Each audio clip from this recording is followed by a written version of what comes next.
à toutes et tous. Merci de votre présence pour cette nouvelle saison de contrepoint à la programmation de l'Odéon. Vous m'entendez bien là? Donc, nouvelle saison. Je vous donne tout de suite rendez-vous pour d'autres dates si jamais ça vous intéresse. Le 13 mars pour un contrepoint à esthétique de la résistance. Et le 21 mai, un contrepoint à l'hôtel du libre-échange de Bordeaux. Bien sûr, il y aura de la communication qui sera faite sur ces deux dates. Vous ne nous connaissez peut-être pas tous les deux. Nous voyons beaucoup de têtes connues dans l'assistance, mais nous sommes Anne Tobiche et Frédéric Regard, professeurs tous les deux à la Sorbonne. Et ces soirées de contrepoint sont réalisées dans le cadre d'une convention de la Sorbonne et le Théâtre de l'Europe, l'Odéon. Alors ce soir, nous avons trois invités. Une table ronde donc, qui est organisée autour du spectacle de Camille Dagen sur Simone de Beauvoir, Les Forces Vives. Donc nous avons un grand plaisir d'avoir Camille Dagen, qui est la metteuse en scène, qui est aussi une actrice, auteure, et qui va nous donner son point de vue de praticienne du théâtre, mais aussi de penseuse et d'auteur sur le théâtre. Et elle sera secondée, si je puis dire, en tout cas elle sera entourée par Florence Rochefort, qui est chargée de recherche au CNRS, qui est une grande historienne des féminismes français. Et je finirai par Raphaël Ersam, qui est un collègue à la Sorbonne, qui est philosophe, et qui est spécialiste, entre autres, des questions de phénoménologie, d'existentialisme et des rapports de la phénoménologie aux questions de sexe, de sexualité et de genre. Je vais maintenant passer le micro à Anne qui va vous expliquer comment va se dérouler la séance. Merci. Alors, je rappelle juste que toutes nos séances ont en commun, non seulement d'être des contrepoints à certains spectacles de la programmation du théâtre de l'Odéon, mais aussi à les interroger, ces spectacles, à partir d'un angle qui est celui des questions de genre. Alors avec Simone de Beauvoir, c'est pas très compliqué, mais enfin, c'est naturel. Et nos séances sont toujours organisées en 3 temps. Le premier temps, c'est une sorte de mise en bouche, l'apéritif. On va vous projeter quelques images, l'accroche. Ensuite, le second temps, ce sera la pièce principale, le corps du texte, si je peux dire. Ça sera notre table ronde à proprement parler, avec 3 grandes parties. Alors, chacune des parties, chacun et chacune de nos invités sera amené à répondre aux questions qu'on leur posera à partir de sa perspective, de son positionnement spécifique. Alors, les 3 grandes parties, on commencera par contextualiser Beauvoir, donc Beauvoir en contexte. Deuxième partie, on essaiera de réfléchir à la notion d'engagement et aux différentes formes d'engagement de Beauvoir, donc Beauvoir engagé. Et puis la troisième partie, on se concentrera sur la question du regard. Et on l'a intitulé Beauvoir en regard. Et le dernier temps, c'est vous qui aurez la parole. Donc le dernier temps, c'est un temps de questions avec le public. Voilà, j'espère que c'est clair. Donc premier temps, la mise en bouche. Et donc là, je suis censée manipuler ça très bien. Voilà. En 1950, Simone de Beauvoir reçoit la lettre suivante. Je rédige ces lignes en cachette de mon mari. J'ai peur qu'il me surprenne.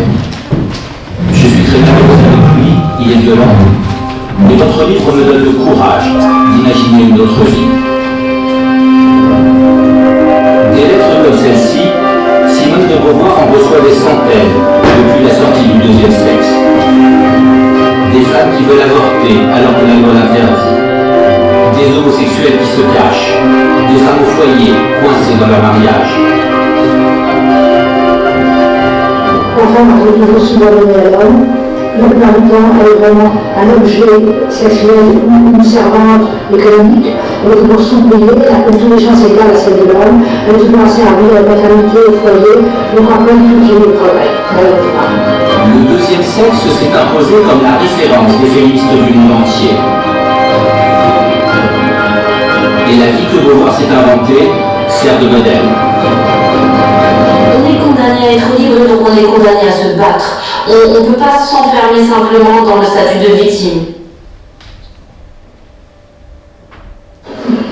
Castor, j'ai pensé à me marier. Moi, je sais que c'est elle qui vous a plaqué. Ne vous fatiguez pas, ça. Elle a compris que j'étais lié à vous pour l'éternité. De compter plus en moi pour jouer les autres constellations, c'était pas bien révolu. Vous seul êtes nécessaire, Castor. Trop tard. Jamais. Et au-delà, vous avez toujours été incapable de me donner du plaisir. Ça me court encore mon champ d'être bien baisé. Personne n'a besoin. Mieux à taille, une scène de ménage. Et j'aurais déjà eu couche d'opération. Ce n'est pas une scène de ménage, c'est une rupture. Vous avez compris ce que je vous ai dit? Je suis ravi que vous soyez tombé sur un bon coup, mais n'en faisons pas à plat. Sur quoi travaillez-vous? C'est ça qui m'intéresse. Sur ces créatures que vous appréciez tant. Les femmes, c'est vrai? Vous en êtes où? Oseriez-vous prétendre que la femme est libre?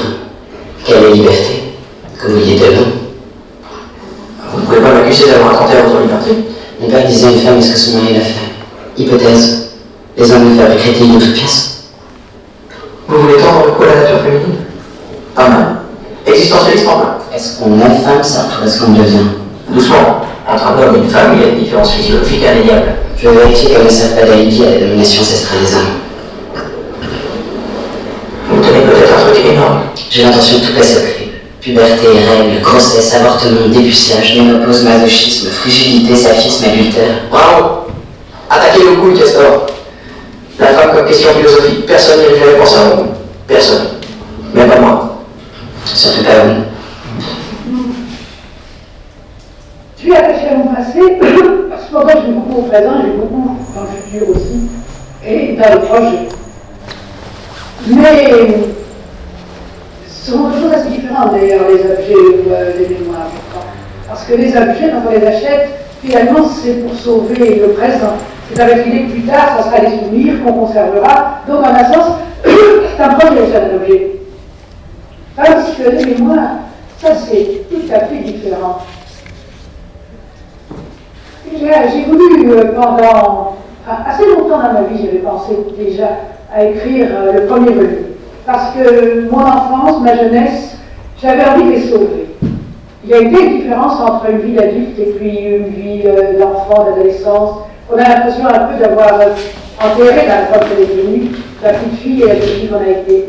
Et alors c'était comme une espèce de, je sais pas, de devoir envers elle que je ressentais, de les ressusciter. Surtout qu'il y avait eu des moments de mon adolescence qui m'avaient été assez douloureux et elle s'est terminée par la mort de ma meilleure amie dans des conditions assez tragiques. Alors j'avais vraiment envie de rendre justice à la fois à moi-même et à la fois à Stanley, à tout ce que cette enfance et tout ce que cette jeunesse avait été. Donc c'était un projet qui remontait très loin. Je pourrais dire qu'en un sens, je n'ai écrit mes autres livres, ceux d'avant, les romans, que pour avoir le droit un jour d'écrire cette histoire. Parce que naturellement, si j'avais été absolument personne, pas du tout connu, ça n'aurait pas eu de sens de raconter ses débuts. Il fallait déjà être un auteur un petit peu connu pour que ça veuille dire quelque chose de raconter le temps de mon apprentissage. Alors, les livres d'après, ça c'était tout à fait différent. Ce n'était pas du tout prémédité, et je ne pensais pas quand j'ai écrit les livres de Jules Furanger que je continuerais. Seulement, comme je le dis d'ailleurs dans les préfaces, une fois que j'ai eu commencé, eh bien, il y avait un point d'interrogation à la fin des livres de Jules Furanger. Finalement, toute cette lutte, tout ce combat, toute cette liberté conquise, c'est pourquoi faire. Et j'ai éprouvé le besoin de dire ce que j'en avais fait par la suite. Et alors, ça s'est mis à m'intéresser de plus en plus. Et quand j'ai commencé la force de l'âge, j'avais bien l'idée d'aller le plus loin possible, jusqu'au moment où j'étais maintenant. Et j'ai coupé en deux, j'ai fait la force de l'âge et puis la force des choses, parce que quand même j'étais un peu à bout de souffle quand j'ai fini la force de l'âge, et que ça faisait d'ailleurs une coupure tout à fait normale. La fin de la guerre, de la libération, ça marquait le début vraiment d'une autre époque. Voilà donc pour cette première approche qui nous met un petit peu dans l'ambiance, qui nous présente aussi un personnage Et nous voudrions commencer, comme l'a expliqué Anne, par une remise en contexte. Et je vais donc me tourner tout d'abord vers Florence Rochefort, notre historienne des féminismes, pour lui demander de remettre Simone de Beauvoir de replacer Simone de Beauvoir dans l'histoire des féminismes en France.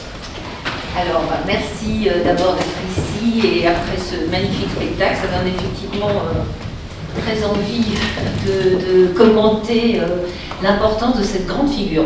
D'abord, c'est un monument. Dans l'histoire des féminismes, Simone de Beauvoir, c'est un monument, et c'est un monument international, mondial, donc c'est très impressionnant de devoir essayer de rendre compte de toutes ces facettes. Puisque c'est une philosophe, c'est une écrivaine, c'est une figure de vie et de liberté, et c'est aussi une femme engagée. Mais alors le paradoxe, et qui est plutôt intéressant aussi pour nous, c'est qu'en fait, au moment où elle écrit Le deuxième sexe, elle ne se dit pas féministe et elle n'est pas féministe. Alors, qu'en est-il de cette histoire des féminismes à ce moment-là ? Et qu'est-ce que révèle cette distorsion entre l'engagement dans l'écriture, dans sa démarche philosophique, et puis l'absence de véritable ancrage dans un mouvement social et politique qui pourtant existait. Et même si elle a l'idée de remettre son propos philosophique dans une dimension historique, dans sa démarche, eh bien, elle ignore en fait les innovations et l'aspect très fascinant de féminismes qui l'ont précédé, et notamment de féministes radicales qui l'ont précédé, et qu'elle ne connaît pas en fait. Donc deux choses, elle aurait pu citer les perspectives de cette doctoresse, première femme diplômée des asiles, donc première femme psychiatre, qui a inventé cette notion de sexe psychologique avant la guerre de 14. Elle aurait pu lire cette autre femme qui, dans ce livre qui s'appelle Dogme sexuel, démonte complètement tous les propos des physiologistes et des médecins sur la notion biologique de hiérarchie des sexes, et même de différenciation des sexes. Donc elle avait des antécédents qu'elle ignore, et on peut pas du tout lui reprocher, puisque elle a pas, même si elle dit qu'elle a lu le plus possible à la Bibliothèque nationale, elle n'a pas pu non plus tout lire.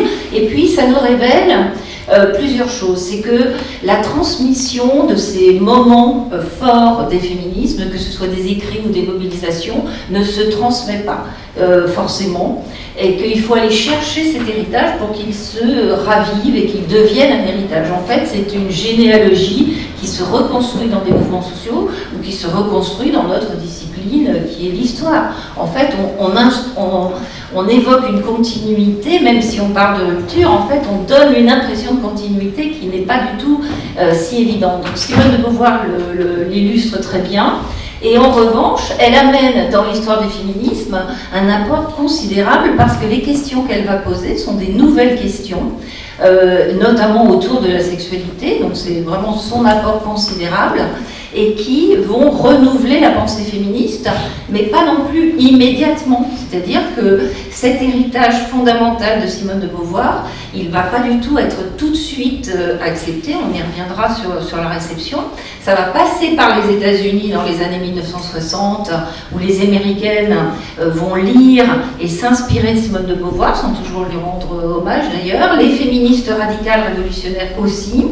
Et après, ça revient en France, et c'est aussi très intéressant de voir qu'elle devient une sorte d'icône féministe sans que tout le monde l'ait lue, et encore moins étudiée. Donc ça, c'est, voilà, et encore aujourd'hui, mais ce qu'elle représente, on ne naît pas féministe, on le devient, et son rapport très précis à la description de qu'est-ce qu'on dirait aujourd'hui la domination masculine, l'androcentrisme, le machisme, eh bien c'est quelque chose qui, dans lequel on pouvait piocher et qui inspirait, ou de moins qui était toujours une référence incontournable, même si tout le monde ne l'avait pas forcément lu. Donc c'est très intéressant pour l'histoire des féminismes, et ça nous remet un peu en cause cette histoire de séparation entre des vagues, parce que finalement on voit qu'elle est dans ce qu'on appelait le creux de la vague, et en même temps elle va presque métaboliser quelque chose. Mais ce qu'elle dit à l'époque, elle dit oui, elles avaient raison de se mobiliser, Mais le droit de vote est acquis, donc il est acquis le 21 avril 1944, c'est l'ordonnance qui donne le droit de vote aux femmes. C'est vrai que c'était une grande revendication, mais il y avait plein d'autres revendications dans le féminisme radical qui étaient complètement oubliées ou complètement... Alors c'est aussi que les années 1930 sont des années de grand conservatisme, et c'est ce qu'elle nous montre aussi dans les mémoires du jeune fille rangée. C'est ce moment des années folles ou des années 20, elle a complètement éliminé, complètement disparu sous une chape de plomb qui annonce déjà le bétinisme et travail, famille, patrie. Donc, ce qui est aussi très extraordinaire, c'est que quand elle écrit ce texte majeur, eh bien, on est vraiment dans l'après-Seconde Guerre mondiale. Donc, on est dans un moment de traumatisme complet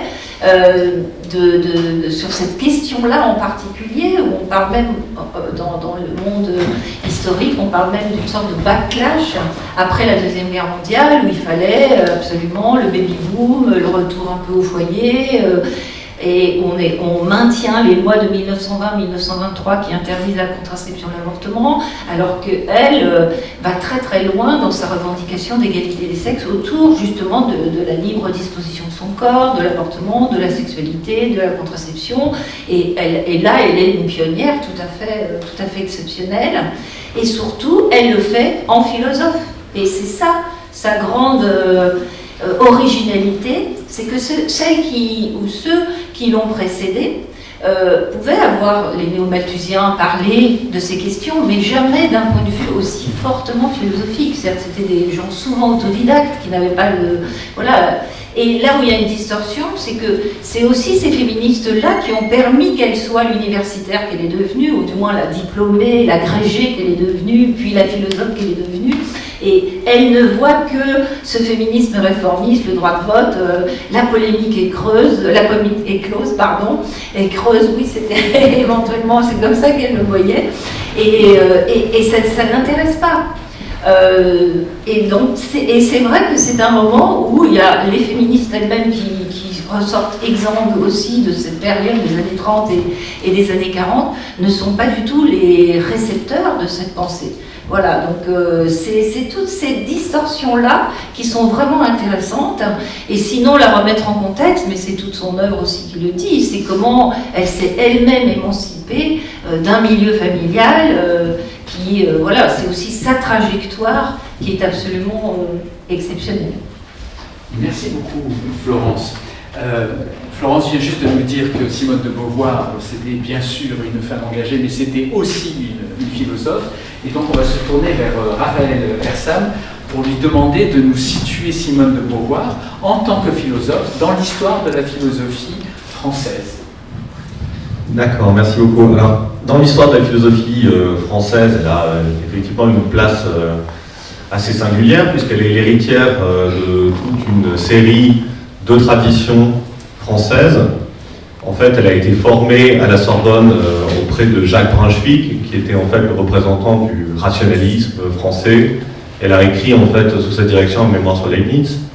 Elle est aussi l'héritière en fait d'une tradition de réflexion chrétienne.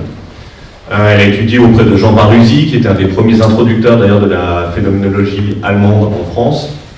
Et elle s'est intéressée dès sa jeunesse à toute une série de penseurs chrétiens. En fait, on a perdu de sa part un mémoire rédigé donc à ses 20 ans sur la personnalité, et qui était extrêmement imprégné de ses réflexions chrétiennes. Elle lisait aussi la croix, et elle a, dans les années 30, lu avec aussi beaucoup d'attention, même si elle s'était détachée du christianisme, tous les penseurs en fait, du personnalisme chrétien, comme Jean Val. Elle a lu aussi Jaspers, Gabriel Marcel. Et il se trouve qu'on comprend pourquoi, parce qu'un des représentants de ce courant personnaliste chrétien, qui est Emmanuel Mounier, en fait fait apparaître dans une introduction aux existentialismes juste après la Seconde Guerre mondiale, en fait une grande proximité entre des points de la pensée existentialiste sartrienne, il ne mentionne malheureusement pas Simone de Beauvoir, et le personnalisme chrétien, à savoir effectivement la priorité de la question de l'existence et de l'inscription dans le monde par rapport aux questions de théorie de la connaissance, statut des idées, problème de logique, ou par rapport effectivement à ce qu'il considère être la philosophie des choses, tournée vers la matière, la technique, ses instruments, etc. Il considère que les thèmes de la finitude, du rapport à autrui, sont également prégnants en fait dans toute une tradition chrétienne qui est proche en fait de l'existentialisme non chrétien, nommons-le ainsi. Donc Simone de Beauvoir en fait a ses points d'ancrage. Elle a aussi travaillé à partir de l'Agneau, d'Alain, et elle a énormément discuté depuis toujours avec Sartre et Merleau-Ponty, depuis sa première jeunesse, puisqu'en fait elle rencontre Merleau-Ponty avant même de rencontrer Sartre. Elle a 20 ans quand elle le rencontre et qu'elle commence à discuter avec lui. Bon, en fait, le point à dire aussi, c'est que Simone de Beauvoir hérite en grande partie de la philosophie allemande, que ce soit aussi bien Hegel, Heidegger, Husserl, que en fait d'autres figures plus tard. Elle est aussi une lectrice assidue de Freud. Marx va prendre de plus en plus d'importance dans sa trajectoire, surtout après la Seconde Guerre mondiale. Donc c'est difficile de la situer uniquement par rapport à la philosophie française. Mais disons pour la philosophie française que ce qui est paradoxal, c'est que jusqu'à très récemment, les histoires de la philosophie française n'ont pas fait ressortir sa place et son influence déterminante, y compris sur Sartre et sur Merleau-Ponty. Parce qu'en fait, on peut voir que le dialogue qu'elle a noué avec lui, donc à ses 20 ans, puis à ses 30 ans, puis à la fin de la Seconde Guerre mondiale, ça reprend de plus belle, est tout à fait déterminant pour peut-être la trajectoire même qui conduit de l'être aimé en 1943 à la rédaction de la phénoménologie de la perception en 1945. Bon, et en fait, si on regarde les histoires de la phénoménologie française, souvent elle n'est pas mentionnée. Si on regarde en fait l'histoire de la philosophie française au XXe siècle, en fait, le livre le plus connu peut-être, c'est celui de Frédéric Worms, qui s'appelle en fait Moment de la philosophie. En fait, il ne mentionne pas Simone de Beauvoir, en fait, elle est juste absente du livre. Pour le livre de Claude Romano aussi, sur l'histoire de la phénoménologie française, en fait, elle est absente du livre. Donc en fait, il y a ce paradoxe que, en fait, sa place et son inventivité en norme dans le champ philosophique, en fait, ils arrivent en France, on va dire, à partir des années 80-90, depuis les États-Unis. Ça c'est vrai pour l'histoire de sa réception du côté féministe, mais c'est vrai aussi pour l'histoire de sa réception dans le champ philosophique. Et donc c'est vraiment à partir des travaux de Michel Ledeuf sur la place des femmes en philosophie, sur ce que c'est que philosophie en tant que femme, que Simone de Beauvoir en fait acquiert une importance nouvelle dans le champ philosophique. Et là, elle est aussi interrogée comme théoricienne de l'oppression, comme justement quelqu'un qui n'a pas été tant une disciple de Sartre, désireuse d'appliquer en fait sa doctrine de la liberté à la question des femmes, que comme au fond une figure extrêmement singulière dans la galaxie existentialiste, qui à partir de la question de la privation de liberté, à partir de la question de l'aliénation, et à partir d'une théorie de l'influence des lois, des mœurs, des représentations sur l'expérience vécue, eh bien déplace l'existentialisme. Elle ne considère pas que la liberté soit absolue et que nous soyons effectivement parfaitement condamnés à être libres, ce qui est ressorti dans un des extraits, celui qui est l'extrait de la fiction, oui, le film en fait sur ça. Je crois que c'est Les Amants du Flore. Les Amants du Flore. Ouais, c'est ça. On voit à ce moment-là que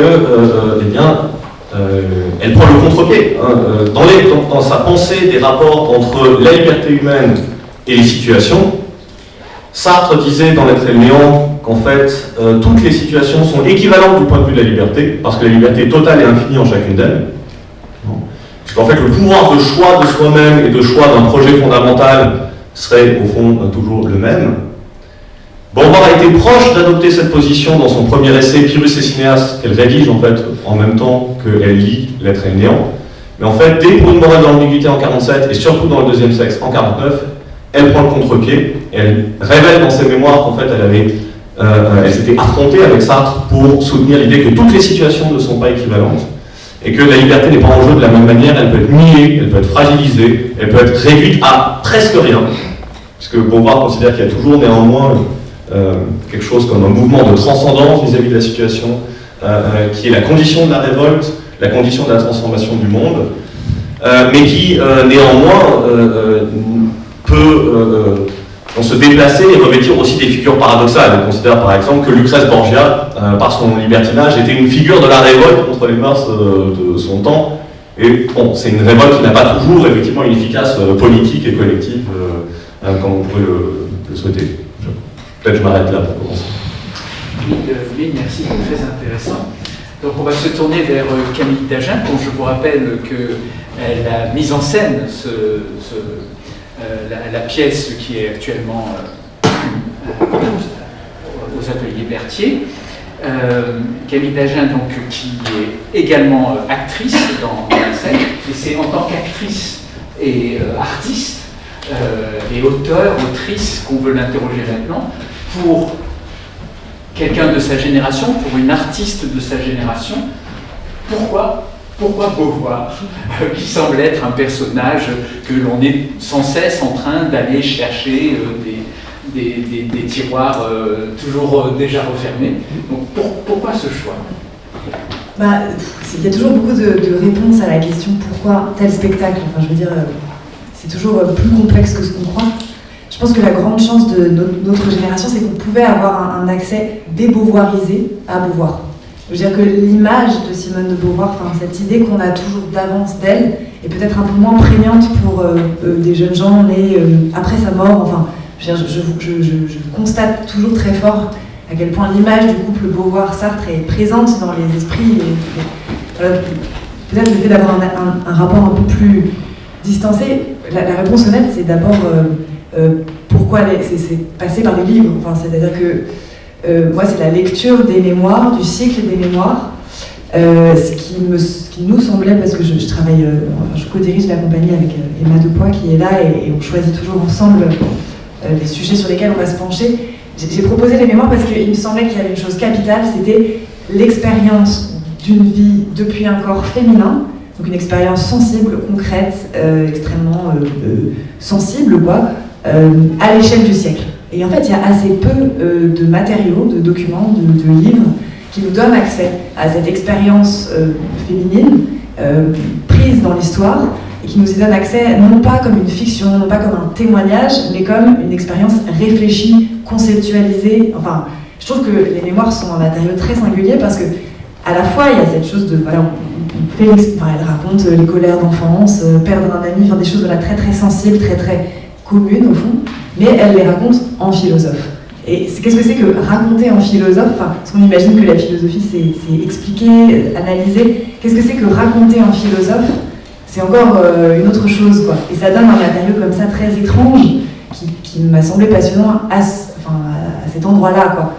Je dirais que finalement c'est presque vous parliez tout à l'heure de comment on fait héritage de quelque chose. C'est comme si Beauvoir avait fait un héritage qu'on pouvait venir travailler.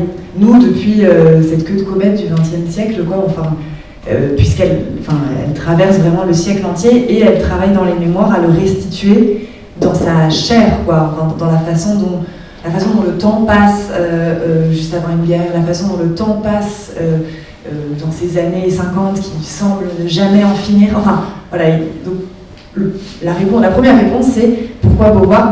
Pas tant pour Beauvoir que pour l'œuvre très concrète qu'elle met en place, avec ses mémoires. Et spécifiquement avec ses mémoires, parce que les romans sont passionnants, Le Deuxième Sexe, c'est un livre évidemment capital, mais je crois qu'il y a une chercheuse, pas mal de chercheuses qui aujourd'hui font l'hypothèse que Beauvoir a écrit ses mémoires aussi suite au courrier qu'elle avait reçu après Le Deuxième Sexe. Parce que après, c'est drôle, vous avez montré ces images, effectivement elle reçoit énormément de courriers. Moi j'ai un peu lu la thèse de Marine Rouge qui travaille sur ça, où c'était des lettres bouleversantes, mais souvent les femmes lui disent on sent que c'est un livre très important, mais on ne comprend pas, parce qu'on n'a pas la formation philosophique, parce qu'on n'a pas forcément lu Hegel, et du coup, donnez-nous un autre accès à cette pensée. Et une des hypothèses qui a guidé un peu le travail et qui a été formulée par plusieurs chercheuses, c'est que les mémoires sont une manière de rendre le deuxième sexe en acte à l'échelle de sa vie à elle, à l'échelle d'une vie concrète. Non pas que sa vie soit exemplaire, mais que c'est une manière de mettre en jeu dans le... Oui, je sais pas comment dire, dans la chair réelle de son existence à elle.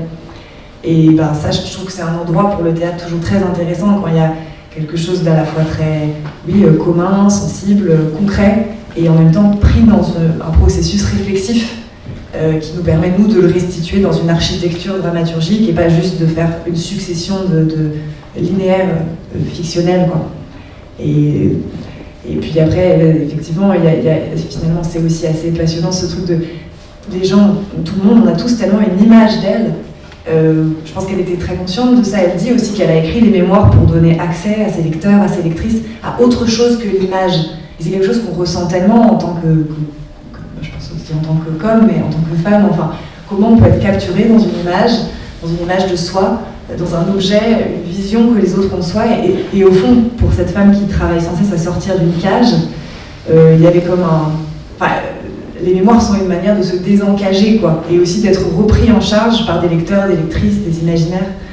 Et je trouve qu'il me semblait que pour le théâtre, c'était un beau défi, quoi. C'est comme si elle nous proposait aussi de venir la désencager, et c'est-à-dire de s'intéresser au sujet qu'elle a été, et non pas à l'image qu'on en avait.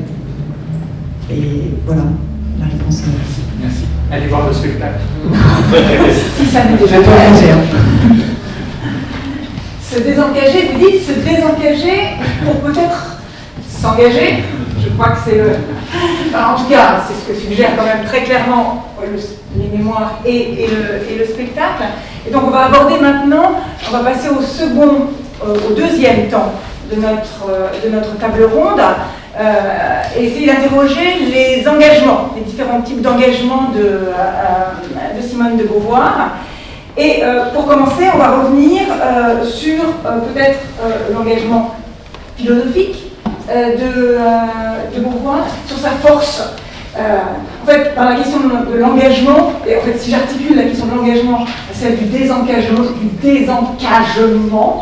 c'est peut-être parce que ce qui les lie, c'est la question de la force. La force de la cage, la force qu'il a fallu pour en sortir, et la force des différents types d'engagement, quels qu'ils soient, qui ont été ceux de Beauvoir. Alors, où se place la rupture philosophique que constitue Beauvoir? Est-ce que vous pouvez nous éclairer un petit peu là-dessus en philosophe? Ou en tout cas, la force de sa pensée philosophique. Oui. C'est une question qui est difficile parce que poser la question de ce qui fait rupture dans la philosophie de Simone de Beauvoir me paraît plus ou moins impossible à isoler de ce en quoi elle fait également rupture au plan politique et au plan de la pensée politique et sociale. Néanmoins, on va quand même pouvoir dire quelques points, c'est-à-dire qu'elle invente une forme d'écriture philosophique qui, à mon sens, est absolument inédite dans l'histoire de la philosophie. C'est-à-dire qu'elle utilise les concepts les plus abstraits et en fait comme des opérateurs pour permettre en fait une description vivace, bouleversante, analytique et transformatrice de l'expérience vécue. Et l'expérience vécue, pas une expérience qui soit singulière, qui soit simplement celle de l'individu Simone de Beauvoir, ou bon, mais en fait, l'expérience en tant qu'elle est absolument traversée de part en part par des déterminants qui sont collectifs, des déterminants qui sont matériels et des déterminants qui sont sociaux. Donc il y a quelque chose, c'est que, d'ailleurs, qui m'a complètement interpellé et je dirais transformé à tout jamais aussi en ouvrant le deuxième siècle la première fois, c'est que j'avais eu peu de livres de philosophie en main qui pouvaient de temps en temps vous forcer à arrêter la lecture parce que, disons, à la théorie se mêle le choc, au fond, d'être aussi renvoyé à soi-même et à sa position sociale, y compris d'ailleurs comme homme, puisque en fait, je veux dire, une analytique générale du patriarcat et une phénoménologie, effectivement, de l'expérience vécue des femmes, ça bouleverse. Donc, il y a cela, et je veux dire, encore aujourd'hui, les philosophes féministes se revendiquent d'elles, alors, notamment dans un courant qui s'appelle la phénoménologie critique, qui s'est détaché un petit peu de la perspective initiale de Husserl ou de Merleau-Ponty ou d'autres, pour justement signifier l'interpénétration entre le questionnement théorique, politique, social, avec une dimension conceptuelle forte, et le fait d'interroger l'expérience la plus intime. L'autre patron ou l'autre figure tutélaire en fait, de cette tradition étant probablement tout simplement Frantz Fanon, qui d'ailleurs les deux ayant interagi, etc. Bon, donc ça probablement ça me paraît être une rupture fondamentale chez Simone de Beauvoir, qu'elle introduit en fait en philosophie.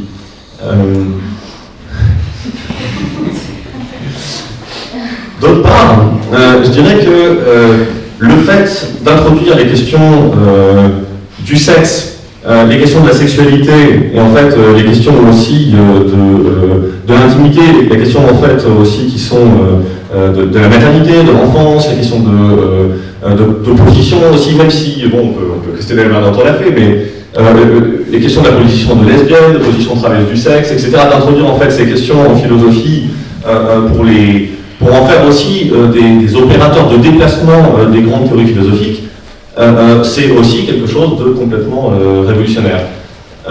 Et donc, en fait, l'effort d'historicisation qu'elle propose aussi des théories, alors ça c'est quelque chose qu'on trouve dans les mémoires aussi, le fait de revenir sur la théorie philosophique qui était la sienne et celle de Sartre dans les années 30, la théorie qui a été celle de Freud, la théorie qui a été celle de nombreux grands philosophes, pour essayer de dire, mais en fait il y a un problème parce que ces théories, elles correspondent aussi plus ou moins à des positionnements au sein des sociétés, des positionnements matériels. Alors, les marxistes avaient quand même un petit peu initié ce geste d'interprétation, en particulier pour les œuvres littéraires. On se souvient de Lucien Goldman quand il parle de Racine. Mais enfin, en philosophie, le fait de lire des systèmes philosophiques comme ça et de les discuter comme ça c'est aussi, je pense, tout à fait novateur. Je donne deux exemples. Pour Freud, il a été discuté de tas de manières philosophiques, mais elle considère que, par exemple, la théorie du complexe de castration, la théorie en fait du complexe d'Electre pour les femmes, on ne peut pas les admettre comme si on avait affaire à des descriptions empiriques, historiques. En fait, elle dit par exemple, dans bien des familles, au fond, la figure du père n'est peut-être fantasmée ou enviée possiblement, et qu'elle met un point d'interrogation, que parce qu'il est aussi directement compris par les petits garçons et les petites filles en particulier dans le deuxième sexe, comme au fond les porteurs de privilèges sociaux. Donc elle dit en fait, la théorie psychanalytique du phallus, c'est un énorme problème parce qu'il y a une sorte de dissociation qui est produite en général entre le phallus à titre de symbole de l'inconscient et puis en fait la place des hommes comme porteurs du phallus dans des complexes historiques qui sont totalement transformables, qui sont totalement contingents et qui sont très problématiques. Donc ça aussi, cette manière au fond de questionner la théorie psychanalytique à partir de la société d'histoire, c'est aussi une innovation sans pareil. Et on pourrait dire, voilà, même son dernier livre, j'en dis peut-être quelques mots, je ne vais pas parler trop longtemps, son dernier livre, La vieillesse, c'est aussi une révolution philosophique en soi. Parce que c'est un thème qui avait été abordé en philosophie vraiment de loin en loin, mais simplement pour livrer des préceptes de sagesse, pour dire comment effectivement bien conduire la fin de son existence, ou pour recommander, disons, une sorte de continuité stoïcienne, des différences d'âge de la vie par la maîtrise de soi, ou pour disposer effectivement le rapport à la mort. Simone de Beauvoir, c'est la première à aborder en fait ce genre de thème, à la fois en philosophe, mais en ne voulant pas séparer, disons, tous les domaines des sciences humaines, sociales, qui puissent être appropriés par la philosophie. C'est-à-dire, elle puise à la psychanalyse, elle puise à la gérontologie, elle puise en fait dans l'anthropologie comparée, elle puise en fait dans les sciences économiques, pour essayer de questionner qu'est-ce que ça signifie vieillir dans nos sociétés contemporaines, et en refusant qu'il puisse y avoir quelque chose comme une essence absolue transhistorique de la vieillesse. Et on ne peut questionner la vieillesse en philosophe, finalement, qu'en aussi déconstruisant partiellement les propositions philosophiques antérieures à partir des acquis des sciences humaines et sociales. Comment je formulerais aussi ce ce qu'elle apporte et qui est très singulier dans sa manière de faire de la philosophie, mais bon, la philosophie au fond est poreuse quand elle est beauvoirienne. Elle n'est plus un domaine au fond autonome et qui légifère pour soi. Merci beaucoup, c'était extrêmement clair et je crois tout à fait philosophique. Si on bascule de la philosophie à l'engagement féministe, politique de Simone de Beauvoir, alors comment est-ce qu'on peut caractériser la force de ces engagements? Alors, le spectacle, en tout cas tel que moi je l'ai vu, mais le spectacle met l'accent en tout cas sur la place que les guerres, en particulier la guerre d'Algérie, mais pas seulement la guerre d'Algérie, mais en particulier la guerre d'Algérie, ont pu avoir dans la force de cet engagement. Le statut des femmes dans les guerres va être aussi tout à fait, comment dire, particulier et Beauvoir y réfléchit. Donc je ne sais pas, est-ce que vous pouvez revenir sur comment est-ce que vous caractériseriez la force de cet engagement féministe et politique de Beauvoir? Il y a plusieurs choses. Dans le spectacle, ce qui est très frappant, c'est qu'on historicise ce moment des mémoires et on montre vraiment de façon prodigieuse l'importance de ce contexte. Enfin, il y a une déconstruction. On est très beauvoirien là. On passe vraiment l'expérience et l'histoire et ce dialogue. Et ça nous fait comprendre que ce moment de la guerre d'Algérie, c'est une assez grande, c'est un moment très fort pour Simone de Beauvoir où elle s'engage, où elle adhère aux politiques au sens vraiment d'un grand P, quoi. Ce qu'elle a loupé pendant la Deuxième Guerre mondiale. Voilà, ils sont passés à côté, comme elle est passée à côté dans les années 30 où elle dit « je ne m'intéressais pas aux féministes parce que je ne m'intéressais pas à la politique ». Ça, c'est elle qui l'écrit. Et en fait, elle a quand même cette frustration elle a une éthique de l'engagement, mais elle n'a pas pu le concrétiser, parce qu'elle n'avait pas à ce moment-là cette conscience politique.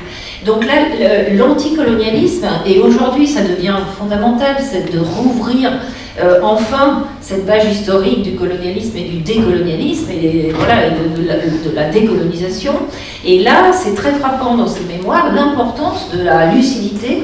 Alors c'est ce qu'elle partage avec Sartre et avec d'autres, c'est pas qu'elle, mais c'est un moment vraiment presque fondateur de son type d'engagement. Et alors, elle va, on le voit très bien aussi dans le spectacle, la demande de Gisèle Halimi, défendre cette femme algérienne qui avait été violée, torturée par la police française et que Gisèle Halimi réussit à arracher, d'ailleurs avec l'aide de Simone Veil, le futur ministre, à qui on doit aussi le vote de la loi Veil. Donc c'est intéressant, ces trois. On retrouve, parce que Simone Veil était magistrate et a aidé à faire rentrer Djamila et d'autres du FLN, que je défendais Gisèle Halimi, en métropole, en France, l'Algérie était française, mais disons en métropole, pour être sûr qu'elle ne soit pas assassinée, parce que sinon elle risquait d'être assassinée.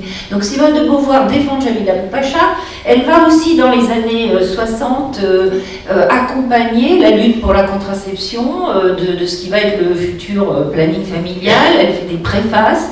Alors, peut-on la qualifier de féministe? Je pense que rétroactivement, oui, bien que le mot n'était pas à ce moment-là utilisé. Mais ce n'est pas un féminisme comme ce sera son adhésion dans les années 70. Mais ce qu'on peut dire, c'est que c'est une conscience de la cause des femmes, puisqu'aujourd'hui on parle d'espace de la cause des femmes, et il est intéressant ce concept que Laure Bérigny a mis en avant, parce que finalement, ça permet de comprendre qu'à un moment donné, avant qu'il soit formulé en termes féministes, il y a déjà cette conscience, et quand elle écrit dans Le Monde pour défendre Djamila Boupacha, et qu'elle décrit à sa façon qu'on vient d'évoquer, c'est-à-dire l'importance du détail, l'importance de dire les choses, de mettre à jour l'expérience vécue. Donc elle parle du vagin, Le Monde, puisque cette femme a été violée avec une bouteille dans le vagin, désolée pour le détail, mais Le Monde transforme le mot vagin en ventre, mais on voit bien elle a une sorte de lucidité, et là on peut dire aussi qu'elle a un engagement personnel, intellectuel, avec un pouvoir critique qui est absolument rétrospectivement assez prodigieux. Elle a un courage intellectuel. C'est quelqu'un qui veut aller vers une authenticité, une vérité. Et alors elle va trouver l'épanouissement total de son engagement dans le féminisme des années 1970. Donc là, elle devient tout à fait féministe, elle accompagne les féministes radicales, les féministes révolutionnaires, mais elle garde toujours aussi sa singularité, c'est-à-dire qu'elle est très proche de ce féminisme matérialiste, de ce révolutionnaire, mais elle ne rentre pas dans les querelles de ces courants, et elle va soutenir à la fois des féministes matérialistes et révolutionnaires, et à la fois des féministes plus réformistes, et elle va soutenir aussi le projet de loi antisexiste qu'elle va vraiment défendre intellectuellement. Elle met son intelligence philosophique au service d'une cause, souvent par des engagements aussi de manifestes, son argent, son soutien. Elle ouvre les colonnes des temps modernes à cette rubrique antisexiste et elle défend ce mot d'antisexisme fait autour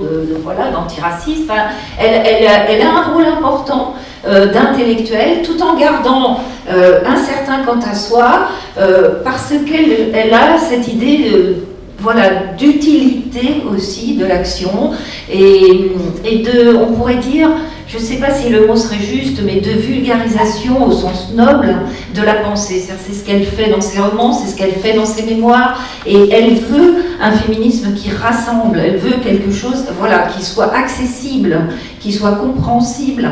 Et donc, pour elle, il n'y a pas de contradiction de jouer sur des analyses matérialistes très radicales, et en même temps une action qui sera vue ou critiquée comme réformiste, ou hyper critiquée par l'extrême gauche comme recours à la justice bourgeoise par exemple. Elle rentre mais pas du tout là-dedans. Elle a vraiment un féminisme, elle se place tout à fait au-dessus de ça, tout en ayant une joie d'avoir enfin un moment où elle adhère pleinement à quelque chose d'historique, et elle dit qu'elle trouve là enfin une véritable... Enfin, c'est comme si elle réunissait plusieurs facettes de sa pensée, de son engagement, et comme elle parle du futur, alors qu'elle parle beaucoup de la mort, la vieillesse, mais elle a quand même cette projection du devenir, du devenir, de l'émancipation, de sortir de l'oppression. Donc, elle trouve, dans ce milieu des années 70, elle trouve des interlocutrices, elle trouve de matière à rentrer pleinement et modestement, parce qu'elle n'en fait pas non plus un étalage, dans cette action, dans ce moment historique, qui du coup lui rend parfaitement hommage aussi. C'est-à-dire que c'est une rencontre dans les deux sens. C'est aussi parce qu'elle est présente que tout d'un coup on la redécouvre, on se met à la lire. Donc c'est aussi ces beaux moments de passé, présent, futur qui se jouent à ce moment-là. Donc elle soutient toutes les manifestations des féministes radicales dans les années 70, elle manifeste, elle va dans la rue, elle va appeler Sirop Robinson pour les jeunes filles mères qui sont maltraitées. On la retrouve, elle signe le manifeste des 343, elle aura toujours et elle accepte d'être présidente d'honneur de choisir l'association de Gisèle Halimi, donc elle est restée, avec qui elle est restée en contact depuis la guerre d'Algérie. Donc on la retrouve en fait un peu partout, dans ce moment fort de mobilisation, de réflexion, et quand ce sera du féminisme institutionnel, avec Yvette Roudy, première ministre des droits de la femme, parce que Mitterrand ne voulait pas les femmes, c'est la femme, eh bien elle est là aussi, alors que c'était pas forcément ses affinités électives, elle est plus à gauche que cette gauche-là, mais elle accepte parce qu'elle comprend l'efficacité politique de ses gestes et de son engagement. Bien. Efficacité, force des engagements de Simone de Beauvoir. Alors, comment est-ce que vous, là je dis vous parce qu'il y a vous, conceptrice du spectacle, il y a vous, scénographe du spectacle, donc comment en termes de scénographie, en termes de conception, vous avez cherché à rendre cette force? Déjà, le spectacle s'appelle Les Forces Vives. Au-delà du titre. C'est un concept leibnizien aussi sur les pensées. L'idée, c'est que la vie, c'est l'ensemble des forces qui résistent à la mort, quoi. Donc, un peu simplement, et qu'il y a cette chose qui avance, qui peut faire violence d'ailleurs. La première chose, la structure du spectacle, dramaturgiquement, cherche à rendre sensible l'évolution. Enfin, une chose qui m'a, moi, passionnée, c'est l'évolution de la conscience politique de Beauvoir, l'évolution de sa capacité à se rendre poreuse, comme vous disiez, au monde, quoi, à l'histoire. Puisque le spectacle travaille en deux parties, l'entracte étant la Seconde Guerre mondiale, à dessin. Donc on est dans une première partie où Beauvoir n'est encore que Simone, enfin c'est personne en fait. Le premier texte vraiment paru d'elle, c'est l'invité, c'est après la Seconde Guerre mondiale. Donc elle a déjà presque 40 ans, il faut se rendre compte de ça quoi, dans l'échelle d'une vie. Et toute cette première partie, c'est le travail de la constitution du moi, du je. Et la première partie se termine par un monologue qui traverse un peu les années 30, ça correspond à la première partie de la force de l'âge, où c'est vraiment les années de bonheur, enfin l'âge d'or, la liberté, la jouissance, les voyages, en même temps que la guerre d'Espagne, en même temps que la montée des fascismes. Et ce qui est très fort chez Beauvoir, c'est l'honnêteté et la lucidité rétrospective qu'elle ne s'épargne pas, parce qu'elle accepte de donner un témoignage qui la rend très antipathique. Bien sûr en avril 1939, elle soit en train de se demander si elle ne va pas aller visiter l'URSS en car avec Sartre, et qu'elle l'avoue beaucoup plus tard. Enfin, non seulement qu'elle l'avoue, mais qu'elle le dépose pour nous permettre de comprendre ce que ça signifie de comprendre, y compris trop tard, d'une certaine manière, ce que l'histoire fait au corps. Ça, c'est quand même déjà une chose importante. Et puis, il me semble que c'est important de comprendre ce que ça veut dire se construire un moi pour une jeune fille ou pour une jeune femme de cette époque-là. Parce qu'on taxe parfois Beauvoir de narcissisme, parce qu'effectivement, elle écrit sur elle-même. Il me semble que dans ces années-là en particulier, donc qui sont des années de grand individualisme, où effectivement, avec Sartre, d'ailleurs, elle le dit, elle a l'idée qu'elle est la seule conscience d'une certaine manière, que l'altérité n'existe pas, qu'un paysage n'existe que si elle l'a vu. Mais en fait, qu'est-ce que c'est que ce moi, et pourquoi, dans son cahier de jeunesse, qui est paru dans les années 2000, on a vraiment son journal qu'elle a tenu à 18, 19, 20, 21. Il y a un passage où elle dit ce que j'ai de plus précieux, c'est mon moi. Mais il faut se rendre compte être capable de dire je pour une jeune femme, à cette époque en particulier, mais même, je crois même aujourd'hui, c'est-à-dire un jeu authentique, un jeu sujet, et non pas encore une fois l'image qu'on a de soi. C'est énorme. Enfin, Et du coup, oui, elle se crispe sur ce moi conquis, sur ce moi capable de décider de soi, parce qu'elle a aussi l'image de Zaza, l'image de sa mère, l'image de toutes les jeunes filles autour d'elle qui sont profondément sacrifiées.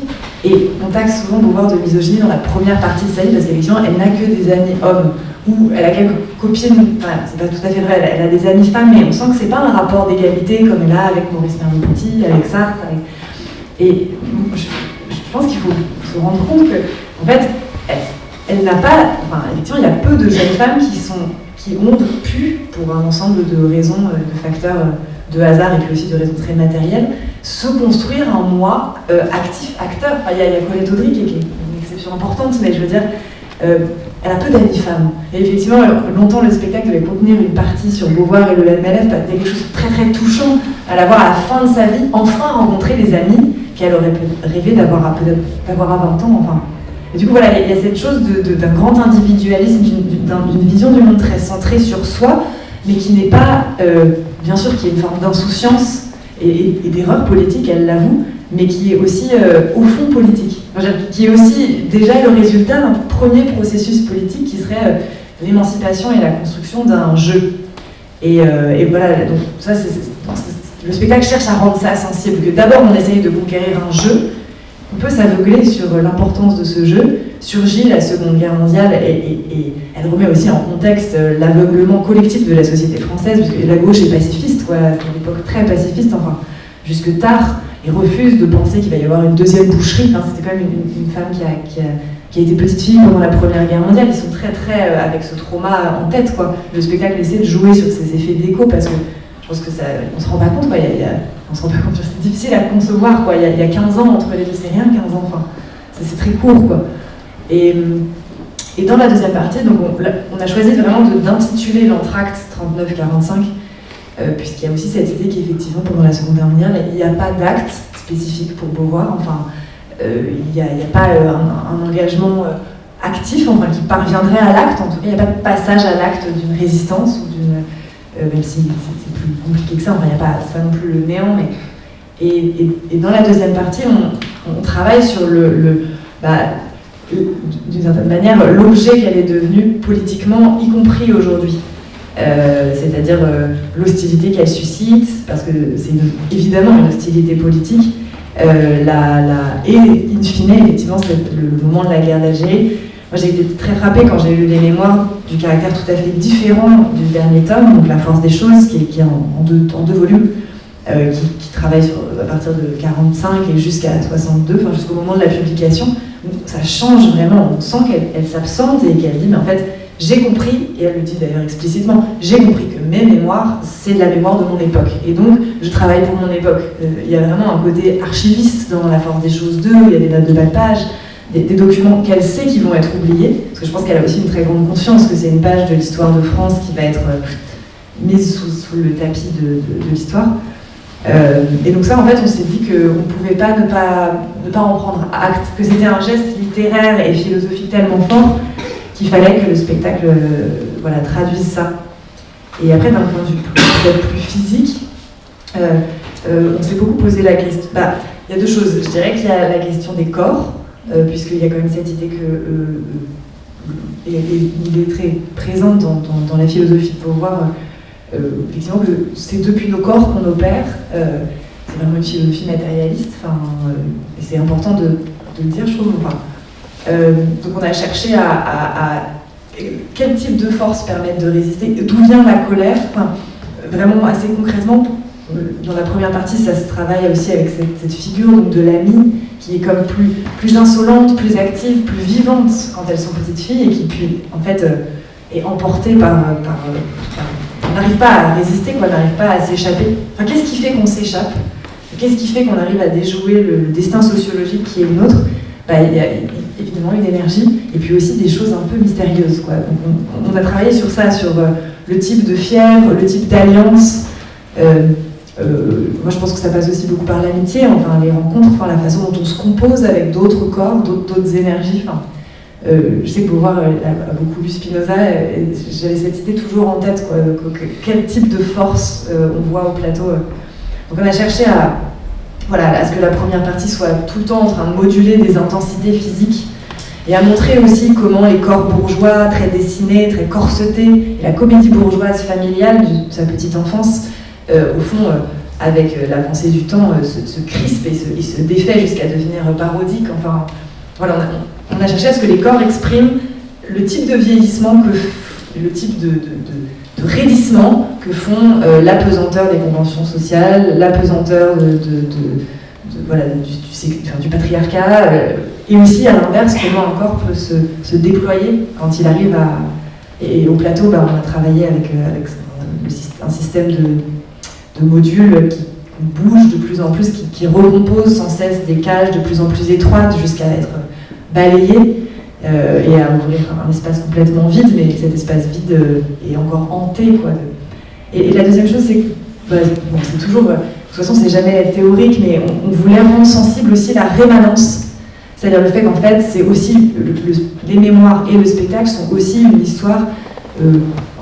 humblement, l'histoire, on n'est pas historien, mais je veux dire une histoire du fascisme français, du type de fascisme, en tout cas d'ultra-conservatisme français. Parce que Beauvoir naît quand même dans son père, le meilleur ami de son père est à l'Action française, se réjouit qu'on soit allé tabasser Blum, et qu'on ait essayé de lui faire boire de l'huile de ricin. Bon, il y a quand même une chose très dure, quoi. Et on a travaillé à cette chose, cette rémanence en gardant les mêmes modules dans la première et la deuxième partie, et en les désossant, et en rejouant en fait physiquement même des espaces scénographiques dans la deuxième partie, en reproduisant les espaces de la première partie, mais sans tous les soupassements, sans l'habillage, quoi. Parce qu'il me semble que c'est très présent dans les mémoires, cette idée de ça revient. Elle arrive dans la guerre d'Algérie et elle se met à réentendre, ces gens-là sont des mauvais Français et des défaitistes, elle se met à réentendre les rengaines ultra-conservatrices de son enfance, et leur édulcoration par une certaine manière de faire comme si ça n'était pas du fascisme, alors que ça en est, pour elle en tout cas, et je pense aussi. Donc on a travaillé aussi sur ça, sur le retour du même. Au fond, on ne sort jamais de la cage. On peut s'échapper de la bourgeoisie de droite, d'ultra-droite de son enfance, croire qu'on a pris son envol et se la reprendre en pleine figure à 50 ans. Je crois que c'est ça qui crée cette grande violence et ce vieillissement, cette sorte de maladie de la mort, quoi, qui les saisit avec Sartre dans ces années-là. Enfin, on sent qu'il y a une âpreté du rapport à l'âge, puisqu'ils ont à peu près 50 ans au moment de la guerre d'Algérie, et on sent qu'il y a une... Ça nous intéressait beaucoup aussi, ça, c'est qu'est-ce qui nous fera vieillir? Qu'est-ce que c'est le type de durcissement du monde qui nous défait? Et comment on y résiste aussi avec plus de raideur, quoi. Donc voilà, physiquement, c'était ça un peu notre objet du mouvement, mais aussi de la rémanence et voilà, on peut pas la raconter l'histoire comme une pure évasion, quoi. On se retrouve toujours dans une cage, quoi. On se retrouve aussi dans les coordonnées dans lesquelles on a commencé. Merci. Mine, merci. Ça va? On va aborder le troisième mouvement. Alors je regarde ma montre parce qu'il faut vraiment vous laisser la parole et on va donc demander à nos invités d'être extrêmement disciplinés dans leurs réponses, mais ce qu'ils disaient était tellement passionnant que évidemment on ne regrette pas une seule seconde de ce qui a été dit. Et cette troisième partie est consacrée à la question du regard, parce que ce qui nous a frappé, Anne et moi, non seulement en relisant les mémoires, mais en voyant le spectacle, c'était l'importance du regard. Il nous a semblé que c'était un concept, mais aussi une question pratique et puis scénographique absolument cruciale. Et on voulait redonner la parole à Camille Dagen immédiatement pour lui demander comment elle avait conçu ces choses-là. Parce que pour celles et ceux d'entre vous qui n'ont pas vu le spectacle, la scénographie repose beaucoup sur le regard. La petite Simone voit la Simone plus âgée, la Simone plus âgée voit la petite, elle est en permanence sous le regard des hommes, enfants et adultes. Le dispositif scénique multiplie les regards, les points de vue. C'est un peu compliqué, elle sera bien plus capable que moi de vous expliquer ce qu'elles ont fait. Est-ce que vous pouvez nous dire 2 ou 3 mots de ces choix et de ces parties pris? Alors, je parle sous le contrôle d'Emma, parce qu'on a vraiment conçu, c'est vraiment Emma qui a conçu la scénographie, mais notre réflexion, je peux dire très rapidement qu'il y a 2 choses. Il y avait la question du caché et du révélé. C'est qu'est-ce qui est caché, qu'est-ce qui est montré.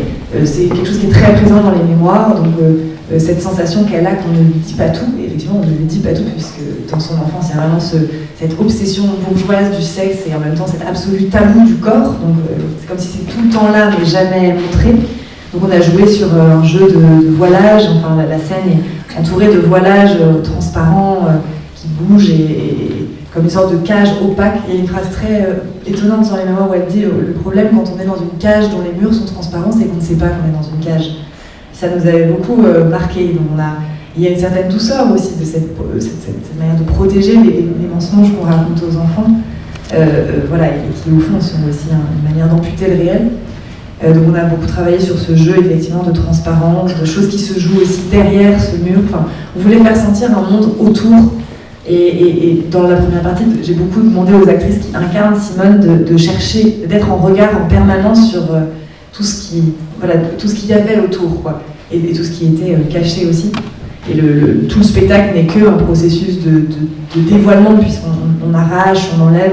Dans la deuxième partie, on casse même le cadre de scène. Enfin, il y a cette chose parce que je pense que c'est quand même une aventure de la lucidité, quoi, les mémoires et puis la pensée de Beauvoir. D'une lucidité douloureuse mais joyeuse. Et la deuxième chose, bien sûr, c'est celle du regard. Mettre en scène, c'est chercher à proposer des espaces pour votre regard, le regard des spectateurs. Il y a un regard sur elle, c'est évident.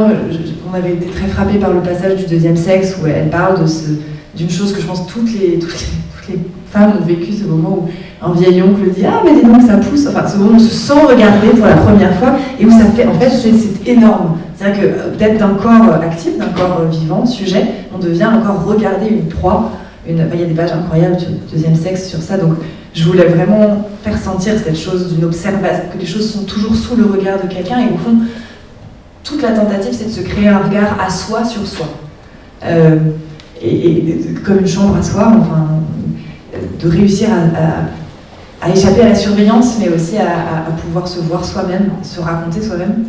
Et sur la question du rapport à soi, au soi du passé, ça me tenait à cœur d'avoir des dialogues entre les différentes Simone, parce que je pense que cette question de la métamorphose est très présente dans les mémoires et il me semble que c'est aussi le point poétique, disons très sensible dans son œuvre, enfin cette question de quelle trace de soi il reste. Est-ce que vraiment la petite fille en soi, elle est définitivement morte, ou est-ce qu'il en reste quelque chose, enfin, et le théâtre nous permet ça, enfin, permettait de leur donner corps. Enfin, elle rêve à ressusciter un soi passé, elle rêve à ce que le temps ne soit pas linéaire. Il se trouve que le théâtre, c'est un endroit où c'est possible de le faire et de vous le faire sentir. Et donc voilà, c'est pour ça qu'on se l'est autorisé. Merci beaucoup. Raphaël Ersam, le regard dans l'existentialisme, dans la philosophie sartréenne, c'est un élément central. Est-ce que vous pourriez nous en dire un petit peu plus ? Oui, bon, en fait, on connaît tous la phrase de Sartre qui dit que l'autrui, c'est par principe, en fait, celui qui me regarde, etc. En fait, ce qu'il veut dire, c'est que il pense qu'en fait, le rapport à autrui dans les philosophies antérieures, le rapport à autrui a été décrit en fait d'une façon qui est trop déconnectée précisément de l'expérience du regard et qui le couple avec celle de la honte. Et en fait, se découvrir devant autrui, c'est pas forcément se découvrir comme juger négativement, qui en fait ça peut être aussi être encensé, idolâtré, etc. Et dans tous les cas, le regard d'autrui est vécu comme, au fond, constituant pour soi, comme si on se découvrait tout d'un coup objet pour l'autre. Et comme si en fait la liberté que l'on éprouve en soi, y compris parfois dans l'angoisse, eh bien, elle se retrouvait soudain limitée, figée, réifiée par le regard de l'autre. Donc, alors ça c'est un peu pour les points essentiels de la pensée sartrienne. Beauvoir en fait déplace complètement en fait ce dispositif, tout en ayant l'air d'être en train de le reprendre, mais en fait pas du tout, parce que chez Sartre, la perspective est, comme il l'a dit, ontologique. C'est-à-dire que être pour soi-même par la médiation du regard d'autrui, c'est quelque chose qui serait absolument vrai universellement et pour tout le monde, sans distinction des situations. Alors qu'en fait, ce que montre Beauvoir dans le deuxième sexe, c'est que précisément, en fait, chacun ne fait pas l'expérience en fait, de la conscience du corps propre et du regard d'autrui de la même manière. Elle dit en fait, dans une note du tome 1, bon, alors en fait, chacun est pour soi un corps sujet, mais sauf que les femmes se découvrent en même temps comme objet devant un regard qui n'est pas simplement autrui, c'est pas le point de vue pour autrui en général, c'est devant un regard qui est généralement masculin et dans une structure qui est inégalitaire et une structure d'oppression. Ce qui fait qu'on va dire, en fait, Beauvoir n'a cessé d'essayer d'incarner en fait, la problématique sartrienne du regard pour la déplacer du rapport des consciences au rapport en fait, matériel, social et situé des classes. Alors on peut dire des classes de sexe et puis par la suite aussi des classes d'âge, en fait, des classes en un sens aussi économique et social.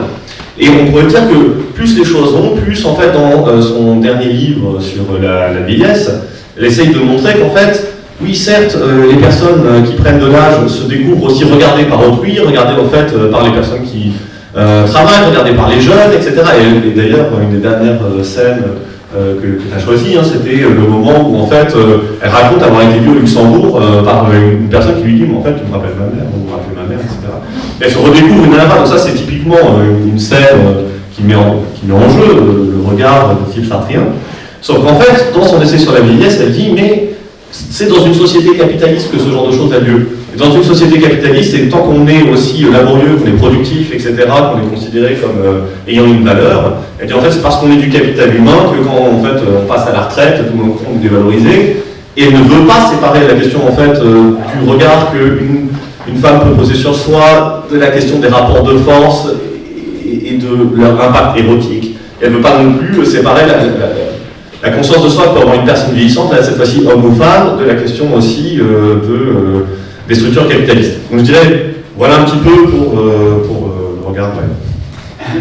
Pour qu'on ait du temps pour les questions. Merci, voilà, c'est vraiment très agréable de voir que vous essayez de respecter un petit peu le temps de parole qui va être donné à l'assistance. Florence Rochefort, le spectacle qu'on a tous vu ici, qui est hilarant à ce moment-là, mais en parallèle, les discours qui sont tenus sur Simone de Beauvoir aujourd'hui, c'est le début de la deuxième partie, et puis des discours qui sont tenus sur elle à l'époque de l'apparition de ses ouvrages. Qu'en est-il de ce regard qui a été porté sur Beauvoir, qui n'a pas toujours été négatif quand même? Et par ailleurs, est-ce que ces questions du regard qui sont encore une fois centraux à la pensée de Beauvoir, et puis dans sa vie, dans son expérience de la vie, est-ce que ces questions de regard peuvent être mises en parallèle avec ce qui intéresse des féministes d'aujourd'hui, par exemple le gaze ou le standpoint? Est-ce que en moins de 5 minutes, c'est possible de nous dire 2 ou 3 mots de ces questions?